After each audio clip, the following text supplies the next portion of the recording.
ಬೆಂಗಳೂರಿನಲ್ಲಿ elevated corridor ನಿರ್ಮಾಣಕ್ಕೆ ನಿರ್ಧಾರ ಮಾಡಲಾಗಿದೆ. ಸುಮಾರು 150 ಕಿಲೋಮೀಟರ್ಗಳವರೆಗೂ ಎಲಿವೇಟೆಡ್ ಕಾರಿಡಾರ್ಗೆ ನಿರ್ಧಾರ ಮಾಡಬೇಕು.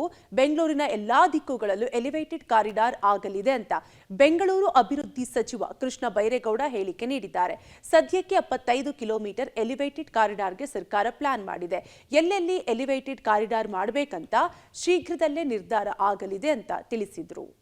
ಅದು ಎಲ್ಲಿ ಹೋಗಿ ಲ್ಯಾಂಡ್ ಆಗುತ್ತೆ? ಮೆಜೆಸ್ಟಿಕ್ ಹತ್ರ ಮುಂದಕ್ಕೆ ಹೋಗಿ ಕೆಂಪೇಗೌಡ ರೋಡಲ್ಲಿ ಲ್ಯಾಂಡ್ ಆಗುತ್ತೆ. ಈ ಕಡೆಯಿಂದ ತೊಗೊಂಡೋಗ್ಬಿಟ್ರೆ JC ರೋಡಲ್ಲಿ ಲ್ಯಾಂಡ್ ಆಗುತ್ತೆ, ಅಲ್ಲಿ ಟ್ರಾಫಿಕ್ ಜಾಮ್ ಆಗುತ್ತೆ.